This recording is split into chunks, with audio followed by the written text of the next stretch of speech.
अस्सलाम वालेकुम dear student, आज मैं आपको पढ़ाने लगा हूँ main steps used in the construction of index number. Main steps, अगर हम डाटा कलेक्ट करना चाहते हैं तो इसमें कौन कौन से टेस्ट के स्टेप में से गुजरना पड़ेगा। अच्छा, पहले स्टेप में हमें बताना पड़ेगा कि पर्पज़ ऑफ इंडेक्स नंबर क्या है, किस मकसद के लिए हम इंडेक्स नंबर निकालना चाहते हैं। नंबर 2 में लिखा है सिलेक्शन ऑफ कमोडिटीज़। हमने कमोडिटीज़ कौन कौन सी चीज़ें सेलेक्ट करनी है इंडेक्स नंबर निकालने के लिए, 2 करनी है, 4 करनी है, 5 करनी है, 7 करनी है और कौन कौन सी करनी है। फिर हम ये बताएंगे कि इसकी प्राइसेस कहाँ कहाँ से जमा करनी, कलेक्ट करनी। उसके बाद बेस पीरियड को सिलेक्ट करना, ये डिस्कस करेंगे। Next we discuss selection of appropriate average, और लास्ट में अप्रोप्रिएट वेट को कैसे सिलेक्ट करना है। Now we explain purpose of index number.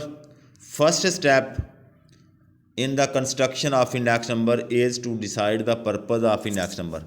सबसे पहले हम ये वादे करेंगे कि किस मकसद के लिए इंडेक्स नंबर निकालना चाहते हैं। Because different index number may have different purposes.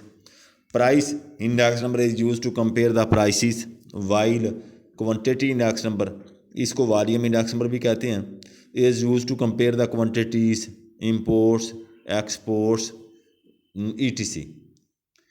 अब हम for example price index number निकालना चाहते हैं, तो अगर प्राइस इंडेक्स नंबर निकालना चाहते हैं तो कमोडिटीज़ कौन कौन सी लेनी है। After deciding the purpose of index number, next step is to decide about the number of commodities to be included.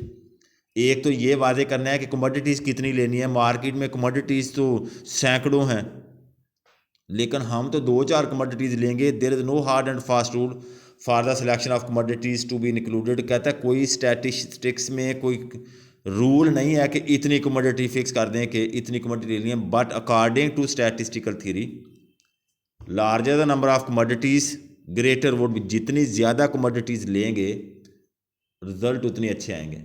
लेकिन हम अगर ज़्यादा कमोडिटीज़ लेंगे तो फिर इंडेक्स नंबर टाइम बहुत ज़्यादा लेगा। बट लेकिन only those commodity should be included. सिर्फ वो कमोडिटी लें which are largely use by the people. आगे कहता है जो कमोडिटीज़ हमने सेलेक्ट की हैं, फॉर एग्जांपल ABCD या मिल्क, राइस, कोई सब्ज़ी, कोई फ्रूट ले लें। कहता है उनकी कीमतों कहाँ से लेने। After selecting the commodities, next step is the collection of their prices. Their prices are taken from big markets. उनकी प्राइस जो है ना वो होलसेल, फ्राम होलसेल मार्केट कह लें। Their prices are taken from big markets, from wholesale markets और from newspaper ETC। Prices collect करने के बाद अगले स्टेप में हम ये बताएंगे कि selection of base period. Base period किस साल के साथ बाकी सालों को कंपैरिजन करना है।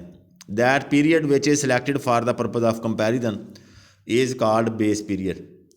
Base period should be normal. Normal से मुराद है ऐसा पीरियड, बेस पीरियड लें जिसमें कीमतें अपसेट ना हुई, जिसमें कोई गैर मामूली वाक़या ना रूनमा हुआ हो। फॉर एग्ज़ाम्पल जंग ना लगी हो, जल्जला ना आया हो। ऐसा साल जिसमें पॉलिटिकल इंस्टेबिलिटी हो जाए, वो भी कीमतों के हवाले से अनस्टेबल ईयर होता है। तो हम वो साल बेस ईयर लेंगे जिसमें कोई एबनॉर्मलिटी ना अकर हुई हो। अब बेस ईयर सेलेक्ट करने के 2 तरीके हैं, एक है फिक्स बेस मेथड और दूसरा chain base method. Fix base method में any particular year is chosen as base year.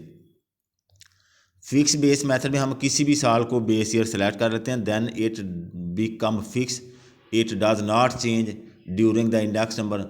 फिर वो साल फिक्स हो जाता है, वो चेंज नहीं होता। एंड बेस ईयर प्राइस को P0 से रिप्रेजेंट करते हैं। Base year fix base method में हम प्राइस रिलेटिव निकालते हैं। फार्मूला प्राइस रिलेटिव निकालने का PN/P0 ज़रबे 100। PN represent given year price, P0 represent base year price. आगे दूसरा है नेक्स्ट चेन बेस मेथड में every preceding year is the base year. Chain base method में बेस ईयर फिक्स नहीं होता, हर पिछला साल बेस ईयर होता है। और ये मेथड अच्छा मेथड है क्योंकि वो जो फिक्स बेस मेथड में हम any particular year is chosen as base year में अगर लॉन्ग हो जाएगा, प्रूव लॉन्ग हो जाएगा बेस ईयर, तो फिर कंपैरिजन जो है वो रिज़ल्ट अच्छे नहीं देगा। हर साल को अगर प्रीसीडिंग ईयर से कंपेयर करेंगे तो फिर कंपेयरिंग का कोई फ़ायदा भी होगा। अब चेन बेस मेथड से लिंक रिलेटिव निकालते हैं। Link relative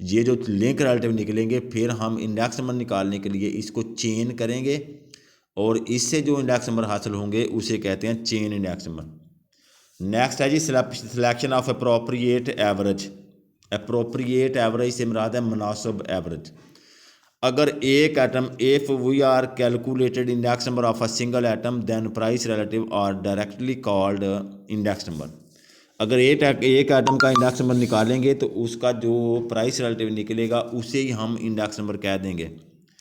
if a group of commodity index number is calculated group of commodities then we take average of the price relative in order to obtain index number.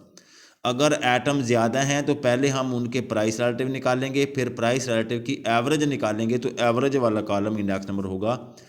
3 suitable averages are arithmetic mean, geometric mean और median. Last step है जी selection of appropriate weight. कहता है जब भी हम market में index number लेने के लिए प्रॉपर्टीज़ का इसका कमोडिटीज़ का सिलेक्ट करें तो तमाम कमोडिटीज़ की इम्पोर्टेंस मुख्तलिफ होगी। When different commodities have different importance then we use weighted index number और फिर हम इन commodities को उनकी relative importance देते हैं। After deciding the appropriate average, next step in the construction of weighted index number is to decide the importance of the commodities.